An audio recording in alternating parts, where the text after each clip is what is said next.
et des choses comme ça. ay justement waxi tappale yooyu noonu xel. non mais je veux dire. mais par exemple li nga xam nga nit. mais El Malick li ngay wax nii est-ce que tamit yéen en tant qu'opposant boo leen ko appliqué woon seen bopp ñun dugg na dal suñu xel par exemple am na kenn si yéen koo xam ne nii dafa jiite ab mairie muy soxna Maimouna Dièye ñu tudd ko si ab coor ñuy wax ne sax scandale moom jënd na setal deram c'est vrai mais yéen waa Pastef dégguñu leen ngeen yéey si yàb bi. est-ce que tamit niveau de transparence ak exigence boobu noonu war na ko dàmmal seen bopp. bi affaire bi amee moo wax ko fii ça va être peut-être une révélation. On a monté benn commission dañ ko entendre mu joxe les preuves leeral ñu ne ko nag demal nga wax ak sénégalais yi ci la génn def communiqué wax ak sénégalais yi daane je suis disponible je suis à la disposition de la Cour des comptes. Pastef daf ko convoqué pour mu indi ay leeral si tout muy teg ci kaw. effectivement parce que il s'agit de la mairesse de Patte d'Oie. gis nga ñun képp ku bokk Pastef xam na ko daf ci am yoo xamante ne nii. parce que on sait que dans Pastef il y a énormément de membres il peut y avoir des membres yoo xam ne dinañ am des démêlés avec la justice loolu c'est normal. Le plus important mooy l'idéal Pastef ak li nga xam ne mooy ay principe bu Pastef ak ni Pastef di doxee li ñuy wax ci la ñuy tënku mooy dañu jàpp ne dañu war a am gouvernance bu sell yorin wu sell. képp koo xamante ne ni Pastef nga bokk am ci ndombal tànk moo xam maire nga moo xam député nga moo xam ministre nga moo xam lu mu mën di doon lu waaye di wuyoo da koy niroo bés bu ñu demee ba am certitude que ne maire X ou bien député X ou bien directeur général Y def na naka su dul noonu dañuy bàyyi yoon mu def liggéeyam ba mu set sans injonction aucune parce que tout simplement booy digle cangaay da ngay fekk nga seet bu ñu wax ne ñun Pastef ci suñu biir amuñ ñoo xamante ne nii du ñu mës a def naka su dul noonu mais bés buñ ca yeggee ba ñu def ko ban taxawaay la Pastef di am loolu moo ci am solo. d'accord au-delà de loolu dañuy dégg ay coow force spéciale ñu ne Pastef yeneen coow rébellion ñu ne Pastef nangam ñu ne Pastef loolu tamit est-ce qu'en fin de compte mënul dresser benn perception bu ñenn mën a am ne finalement est-ce que nekkul Pastef mooy poser problème. loolu du lu bees Pastef ñun ba ñu juddoo ba léegi. xëy na El Malick ñoom Bassirou yooyu wasin na rek lañ déggagul waaye bañ juddoo ba léegi lu ne teg nañ ko suñ kaw lu nekk mais lan moo ci am solo lu ñu teg du mujj fenn day teggee ko parce que ñañu ko seqal amuñu argument contre ñun c'est ça le problème. xam nga dañu ñëw ñu ne dañu bëgg rehausser le débat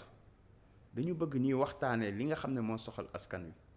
di waxtaanee wàllum koom di waxtaanee wàllum yorin gouvernance di waxtaanee lu jëm suñuy meññeef suñuy ressources naturelles halieutiques foncières et cetera di waxtaanee lu jëm ci wàllum justice lu jëm ci wàllum situation carcérale lu jëm ci loo xam ne maanaam day am impact ci qualité de vie wu société bi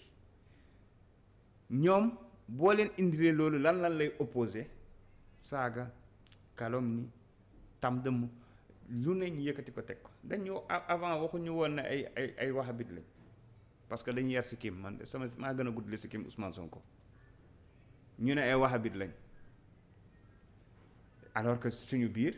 ñii ay murid lañ ñii ay Baye Fall lañ ñii ay chrétien lañ ñii ay taalibe Cheikh lañ ñii ay yàlla lañ ñii ay laayeen lañ ainsi de suite y a du tout dans Pastef boobu jàllul ñu walbatiku ne rebelle. daan na ne woo sax les frères musulmans. waaye wax nañ ñu fi les talibans lu ne tuddee nañ ñu ko fi. mais xam nga dëgg moom loolu dëgg du yàgg comme ni ñu koy waxee. bi ñu jógee ci affaire yooyu calomnie yooyu ñu commencé nag léegi vie privée yi dugg ci vie privée yi wax tuumaal accusé lu ne foncier lu ne takkal nañ ñu ko teg nañ ko suñu der yooyu yëpp jàllul. Qui veut tuer son chien l'accuse de rage comme disent les Français ñu ne nag léegi nañ jàpp ay militants au Pastef nee nañ force spéciale nit ñi sax ñoo ko tuddee léegi farce spéciale parce que tout simplement nee nañ jàpp nañ ay nit ñu doon defar ay cocktail molotov et cetera. Moi je pense que loolu xawma la ca biir lan lañ jàpp lan lañ def et cetera def nañ defuñu xawma mais ce que je veux dire mooy ba politique di politique ba léegi je suis pas en train de cautionner ça mais xam nañ ne saa yu manifestation doon am gars yi daanañ wut des moyens pour contrer la répression loolu moom lu fi ma ça n'a rien à voir avec des histoires de terrorisme et cetera te li may wax mais ni léegi ñi démocratie doon déglu rek li may wax ni moo ñi tax doon ñu nekk comprendre loolu. ñi doon nekk 2012 yàggul dara ñi doon nekk 2012 obélisque ak place de l'indépendance ah waa jeunesse su APR jeunesse su socialiste jeunesse AFP jeunesse su Ibrahima Fall Ban bi nga xam ne ci laa bokkoon daanañ gis les jeunes di ko utiliser c'est-à-dire que loolu c'est quelque chose boo xamante ne ni yàgg na fi et mën nañu wax ne depuis la clandestinité depuis la clandestinité léegi nag li ngay wax nii xam nañ ko piège na fi sax ay voiture loolu yëpp am na fi mais li fi bees moom mooy ay centrale lu ñu wax ne ay centrale électrique Senelec yooyu ban centrale nga gis ñu attaqué non non gisoo fi benn yoon gisoo fi preuve boo xam ne ni non déggoo li ma la wax dama ne gisoo fi benn yoon preuve boo xam ne nee nañ dañu attaqué centrale jàpp na nit nee nañ il a reçu de l'argent pour dimbali si ñooñu ñu financer seen yooyu ma ci profito di jaale waa famille yu François Mancabou koo xam ne dañ ko jàpp di ko torturer pour wax loo ko lu mu nangul wax xam nga mooy li may wax encore une fois booy yi ñuy jàpp dañ leen di torturer booy yi ñooy génn ñu ne man dañ may jàpp di ma torturer yenn xeetu torture ci partie intime ak ci lépp pour wax loo ma lu ma bëggul wax pour signer loo ma PV bu ma bëggul signer wala dañ may laaj nan nga sant su ma leen waxee sama sant en fonction de région ba ma bokk ñu may jiiñ lii nangam loolu xale yi ñooy génn di ko wax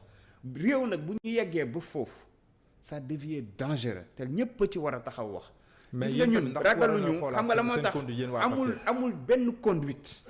Mohamed bu ñu bëggee jóg ne waa Seneweb lii la ñuy def ils vont toujours trouver les voies et moyens pour gëmloo nit ñi que ni waa Seneweb lii la ñuy def loolu mënoo ci dara le plus important mooy est-ce que Seneweb dinañ ko fekk muy def loolu mais dernièrement gis nañ quand même benn évolution ci discours Ousmane Sonko par exemple avant campagne bi avant législative yi il était beaucoup plus virulent bu nekkee mën naa ko waxee noonu mais gis nañ ne véridique pas virulent Ousmane n'a jamais été virulent il a toujours été véridique gis nañ ne ces dernières sorties depuis bi mu demee Ourossogui ba ces dernières sorties mel na ni mi ngi gën a yolomal mbir yi yolomalul dara loolu la ma sa wax yolomalul dara Ousmane a toujours dit Sénégal bu doon xeex fan lay dem man sama yaay Ngom la sant bokk ci famille Rawaan Ngom sama yaay Sow la sant dëkk Njaayeen Pindaw Fuuta samay soxna kenn ci Joola kenn kaa ngi dëkk Louga kenn kaa ngi dëkk xam fan donc encore une fois loolu lan lay indi mooy di wone que ni fañ ñu bëgg a yóbbu parce que Pastef rek moo fi ñëw ñu bëgg nañu ay terroristes lañ à la fois ay rebelles lañ ay ethnicistes lañ ay mais au finish loolu tey moo ñu may li ñu am parce que askan wi defuñu nalawuñu xam nañu ne bu ñu amoon lu ñu mën a teg si ñun parce que dañuy def faux billet wala dañuy def ay faux passeport wala dañu détourner fañ doon liggéeyee wala kon heure bi waxatuñ ko mais comme loolu yépp yàlla may nañu ñu sàmm ba amul dara lu ñu si mën a teg fan la ñu jëm mooy nañu xool ay motifs yu ñu leen collé nañu xool lu ñu leen taqalee teg seen der di leen charger pour ragalloo nit ñi. d'accord mais nit ñi loolu ragallootu leen. xam nga la moo tax. parce que ñoom lañ ñuy wax yépp lañ ñuy teg suñu der yépp ñoom ñoo cay mujj ñoo ñuy wax affaire ethnicisme ñoom ñoo ca mujj. ñoo ñuy wax ay affaire foncier wax nañ fii Ousmane Sonko dafa am xawma 100 nangam terrain bu ma waxu kooku ngir yàlla pour ñu yeggali débat bi wax nañu non s'il te plaît maa la ko ñaan kooku moom insha allahu rabbi doo ma dégg ma wax ci mbiram wax nañu ci lu ne teg nañ ko suñu der mbirum viol lépp lu ñu wax rek balaa 1 an ñoom ña ko daan wax ci seen kaw lay daal balaa 1 an. mais am na ay mbir yu leer. faussaires yeeg lépp. fii amul dara gis nga. gouvernement am na ay mbir yu leer. gouvernement du am daal téye ko ma nga bëgg a rey nit ki daas paaka jekk ko ñu ñàddal ko te rendiwul. c'est parce que dafa amul dara est-ce que duñu xaatam ba justice. amul xaar je pense que loolu moom yow mii di ma ko wax sax xam nga ko li may ci gàttal daal foofu li ma fay daaneele. mooy askan wi xam nañu ni Pastef ci yoonu dëgg la nekk Pastef état d'esprit la ils ont tout fait pour xool les voies et moyens de dissoudre Pastef mais gis nga bés bu ñu juumoon ba dissoudre Pastef dina mel ni ba ñu rajee Ousmane Sonko c'est-à-dire que ca la ñuy comprendre mbir mi ca la ñuy Sonko dara xewul de ca lañ loolu moo ko mën naa ne moo ko taal moo ñu taal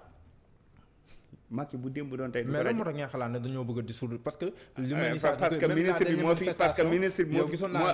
ministre bi moo fi tiit ci ay nelaw. mooy 1h du matin génn benn communiqué di waxu dissolution Pastef kay dissolution Pastef juddoogul ka koy dissoudre tant que ñun ñi ngi tegu ci yoon wi ñu tegu doomu aadama mënuñu dissoudre parce que nag ñun ñooy parti bi fi respecté li loi wax yeneen parti lañ war a dissoudre ndax ñoo dul déposer seen ay bilan ñoom lañ xamul fu seen ay financement di jógee ñoom lañ xamul ñun suñu lépp dafa leer amuñu ci dara luñ ci lamlaame te askan wi xam nañu ne mooy foofu laa doon daanelee ñëpp xam nañu ne Pastef nekkatul ay histoire de parti.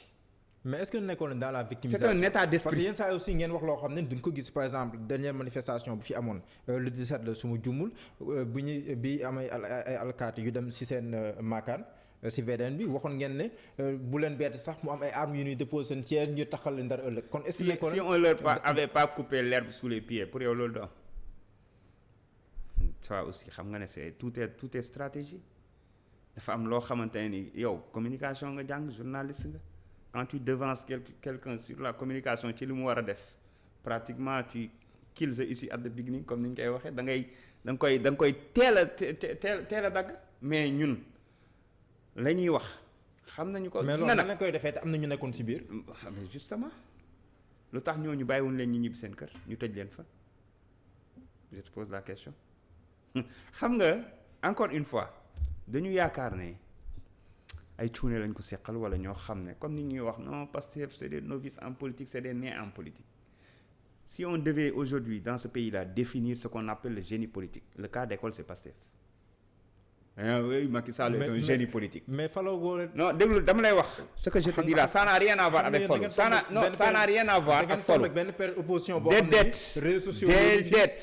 ça n'a rien à voir avec ça. non dama ne. mais loolu benn pàcc. yow munoo wax loolu parce que l'actuel président moo doon wax la magie du clic fera face à la toute puissance du fric et du flic c'était en 2012. il parlait des réseaux sociaux. donc encore une fois non déedéet waaw non loolu c'est de la stratégie. loolu dañ koo liggéey tombé wuñu du ciel. ce que je veux te dire mooy nit ñi dañuy faral di Mohamed nit ñi dañuy faral di wax ni Macky Sall génie politique la nga yor nguur yor armée yor renseignement généraux yor lépp ñii nga forcer leen tordre leen la main ñu fekk si la ñii nga jox leen la carotte ñii nga jox leen la carotte déedéet ba mu nekk mu dem campagne ma ne loolu du génie politique loolu c'est de la trahison c'est pas de la génie politique am na jàpp ne génie politique c'est pas ma ne loolu la situation xam ne lii jëmul loolu ça n'a rien à voir ak du génie politique loolu c'est de la trahison attends loolu ma ne loolu yëpp mën nañ ñëwaat bëri na courage politique il a fait preuve de courage politique du génie politique du courage politique ndax bu amoon courage politique dëgg-dëgg du wër di ñaan dimbal pour ñu bañ ko tëj loolu du courage politique xam nga la mooy wax ci. ñun dañoo ñëw ñaan dimbal yow nu teg loo xam ñun dañoo ñëw da ngay dem ci kilifa diine ñu xamal li ñu may tuumaal defuma ko. déedéet justice ngay dem ñun de demuñ ci kilifa diine naan li ñuy defal tuumaal defuñu ko justice ngay dem. xam nga la mooy wax ci waaw non dégg rek ma wax la génie politique mooy da ngay ñëw nga créer quelque chose du néant kenn xamuloo woon. Pastef bañ koy créé Ousmane Sonko bu génnee dox kenn du ko xam da naan waajee kan la man sax maa gënoon siiw ndax man jotoon naa yëngu tuuti ci politique kenn xamul leen ñu jógee foofu di liggéey avec un objectif précis avec une constance et une persévérance boo xam ne moo leen indi tey du néant au premier parti politique du Sénégal à la position de leader de l'opposition c'est-à-dire que loolu dañ cas d'école la pour ñu xam lan mooy réellement génie politique ça n'a rien à voir ak koo xam ne dañ la boot pendant 8 ans nga am say moyens sa yëpp ñëpp xam la nga occuper ay postes et cetera génn am say soutien ñu jàppale la nga ñëw yéeg di utiliser ce pouvoir financier ce pouvoir judiciaire ce pouvoir truc di naxaate di dem ba naan bàyyi naan njuuj njaaj et cetera ñu naan génie politique loolu du génie politique mooy naka ngay mën a ñëwee avec peu de moyens réaliser ce que les gens qui ont tous les moyens possibles ne pourront jamais réaliser. mais fan loolu moom mooy génie politique. pour ne Pastef fu mu toll nii moom mooy le premier parti fii nii Sénégal si la ngay sukkandiku pour wax loolu. parce que bu nekkee see élection bu may natt Pastef kese ak son leader su ma koy natt moom kese 2019 laay dem te 3e la jëloon. bu ñuy xool taxawal yaa koy natt. waaw 3e nga jëloon. waaw n'est-ce pas. waaw kam moo jëloon 2e. Idrissa Seck. anam. waaw mais man si loolu laay amatul maire amatul député. mais zéro maire 0 député 0 élu. xaaral. Pastef dafa jugee ci nee nañ plus fort reste. 37 000 voix 2017. dem ci plus de 680 000 voix en 2019 jugee ci 2019 am combien de mairies combien de conseillers. déglu rek waaw non à l'intérieur de Yewwi ñëwaat législative indi ballottage avec Yewwi toujours mais ñëpp d'accord nañ que ne leader opposition bi c'est le président Ousmane Sonko avec le parti Pastef loolu au moins même yéen sax vous le dites dans vos langages courants président Ousmane Sonko le leader de l'opposition la presse nationale internationale tout le monde loolu c'est-à-dire que buñ ko basé woon ci 2019 Sénégal non dama ne buñ ko basé woon ci 2019 dañ koy wax. non opposition buñ ko basé non mais Sénégal nga wax du ma général. waaye non Sénégal laa wax parce que non APR day parti yow tamit APR taxul ñuy wax de APR du parti APR moom c'est l'un des plus petits partis du Sénégal loolu moom taxul ñuy wax booy wax fii. ci opposition bi lañ mën a wax. parce que APR du parti ya taxoon ci moom yëpp tamit rey nañ leen. moom Pastef dafa guuxam moom. lan prouesse yi APR def. APR deful benn prouesse. si jamono yu mu juddoo APR deful benn prouesse jamono yu mu juddoo 2008 2012 nga jiite réew mi. ak ni ko jiite non xam nga mooy li may ba tey jii yaa ngi si deuxième mandat la xew ci loolu je pense que mën nañ ci bañ a attardé wu. mais xam nga ne Niass ak Tanor Benno Siggil Sénégal su du woon ak ni problème yi amoon. tey jii nii kenn du xalaat. APR bay xalaat Macky Sall. d'accord